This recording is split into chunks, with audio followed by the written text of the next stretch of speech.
Hey everyone, welcome back to the Small Business Revolution podcast. I'm your host Josh, and I'm here with my co-host and business partner Kyle. How's it going, Kyle? Hey everyone, I'm excited about today's podcast because we're talking about something that's really important to both of us, and I'm assuming a lot of you guys too, the value of small business and the power that they actually hold. That's right. Whether you're a budding entrepreneur or a seasoned small business owner, this episode is for you. Let's dive into it. So when we talk about small business, we're talking about the backbone of the economy. I mean, just look at the numbers. I don't know if you've ever done it before. In the United States alone, small businesses make up 99.9% of all businesses. That's a staggering statistic, right? Absolutely. And what does this mean in practical terms? Well, for one, small businesses create jobs. They employ nearly half of the U.S. workforce, and that works out to be about 46.4%, which is about 61.7 million people employed by small businesses. That's millions and millions of people who rely on small businesses for their livelihoods. And it's not just about jobs, it's about creating a sense of community and fostering innovation. Yeah, for sure. I mean, think about your local cafe or that unique boutique down the street. These places give our communities character and charm. They offer personalized services and products that you just can't find at the big box stores. And let's not forget, excuse me, I apologize. Let's not forget about the entrepreneurial spirit. Small business owners are often the ones pushing boundaries, trying new things, bringing fresh ideas to the market, and really just grinding on every little aspect they can to really make something interesting happen. Yeah, no, 100%. Small businesses also have a significant economic impact. They contribute to local economies by keeping money within the community. When you buy from a local small business, you're supporting your neighbors and helping create a more resilient local economy. Yeah, exactly, Kyle. These businesses pay taxes that support public services like schools, parks, infrastructure. They also tend to source locally, which creates a ripple effect of economic benefits. So your purchase at a small business can support other local enterprises from suppliers to service providers. Yeah, no, 100%. Now, let's talk about the power that small businesses actually have. It might seem like small businesses are just tiny cogs in a giant economic machine, but they wield considerable influence. Yeah, I mean, for starters, small businesses are incredibly adaptable. They can pivot in response to market changes, unlike larger counterparts. The agility was evident during the COVID-19 pandemic, where many small businesses swiftly adapted to new norms, whether they were shifting to online sales or offering curbside pickup or even innovating their products' lines. Yeah, small businesses also drive competition and innovation by offering unique products and personalized services. They push larger companies to step up their game, and the competition leads to better products and services for everyone. Yeah, and let's not underestimate the social power of small business. They can be champions for change, advocating for social and environmental causes. Small businesses often lead the way in sustainable practices, fair trade, and community-based focused initiatives. Their size allows them to implement changes more rapidly and authentically. It makes it feel more real.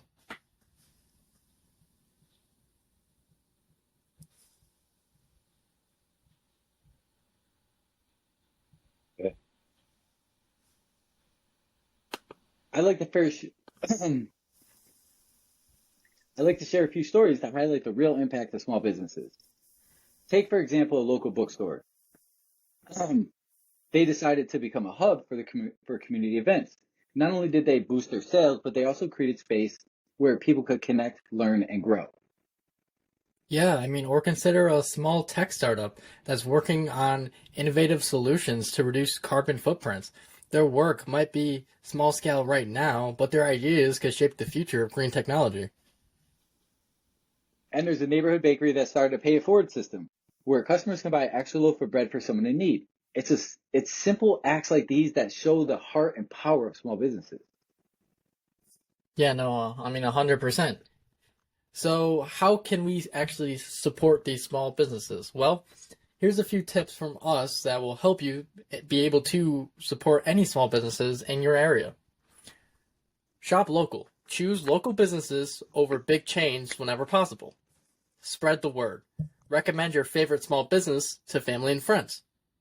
Engage online. Follow and promote small businesses on social media. Give feedback. Leave positive reviews and constructive criticism feedbacks. Participate in events. Attend local business events and local business markets. Yeah, for sure. Here's the thing. We're small business owners. There's a lot of small business owners out there, but we're busy, right? I have to consciously take the time to think, like, I could just go to, I don't know, Walmart is everywhere, right? I could just go to Walmart and grab everything I need and get back home really fast because I got a lot to do. I have limited time to spend on things like that because every time I go shopping or do this or this, it eats away from my family time, right? So as a small business owner, we need to keep, I hope you guys picked up on the concept throughout this podcast that you need to keep your mindset of we're small businesses. We need to support each other. Let's get together. Let's take down Goliath. And it's really easy to do, right? Or I'm sorry. And at the same time, we need to think on a personal level, like, hey, as a consumer, I need to support my other local small businesses, right? It's a conscious thought on our part that we have to continue. Even though we're a small business, we want people to shop with us. It's difficult when we get caught up in the grind and run around putting out fires all day. You know what I mean? It's really, really difficult to do that. So, and I talked about like David and Goliath. I look at small business, the corporate business or big business or whatever you want to call it. I look at that as a David and Goliath scenario. They're bigger. They have more money most of the time, I would assume. You know what I mean? Big deal. They're a massive corporation with lots of red tape and all this other stuff. Something goes wrong, it takes them a year before they can even come up with a decision because 750 people got to stamp it with an approval, right? It's absolutely absurd.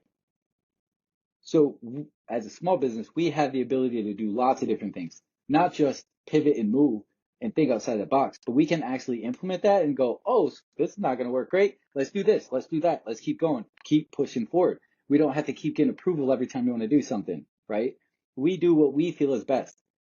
How many times do I tell you we're pricing things out and we're doing this, we're doing this? I'm like, no, we can't follow protocol because it needs to make sense for our consumers. If it doesn't make sense for the people that are buying our products, we're not going to sell it, right?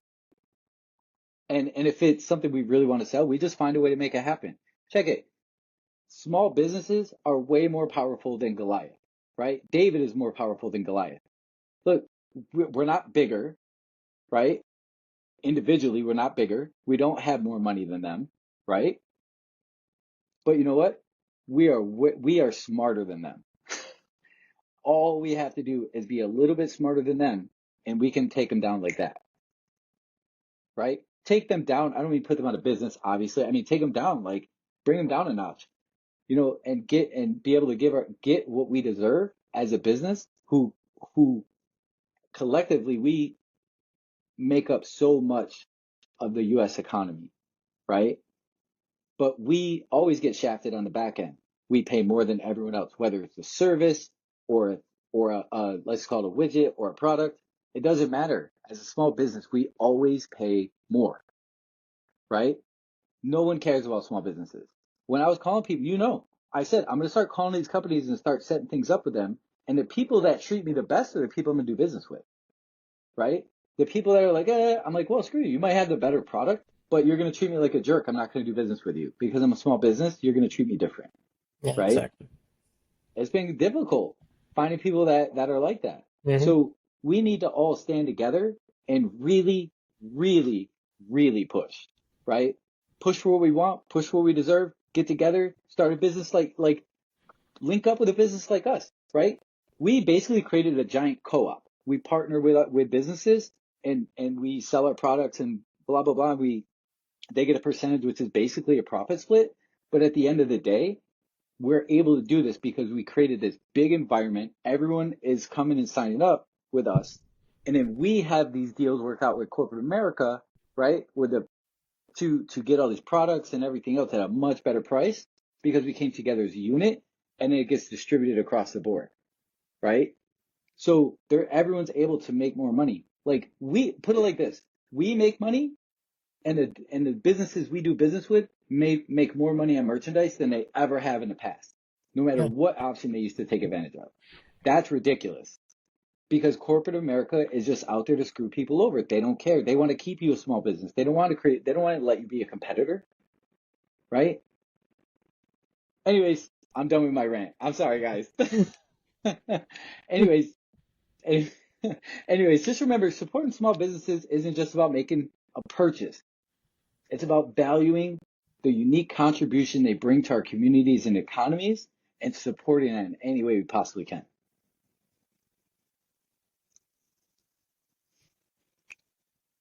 Anyways, that's it for today's episode, folks. Small businesses might be small in size, but their value and power are immense. My grandma used to tell me dynamite comes in small packages. So watch out, corporate America, because here comes the small business revolution. Well, thank you guys for tuning in to the Small Business Revolution podcast. If you enjoyed this episode, don't forget to subscribe, leave a like, leave a review, share with other people who are passionate about small business. Make sure to check out our social medias, TikTok, Instagram, Facebook, all at My Dance Locker. You can find this podcast on YouTube, iHeartRadio, Apple Podcasts, Spotify, and Amazon Music. Thank you guys all for tuning in and watching this episode. Until next time, keep advocating for every small business and each other. And remember, every big revolution starts with a small step. See you guys next time. Hey, catch you guys at the next episode. Have an amazing week.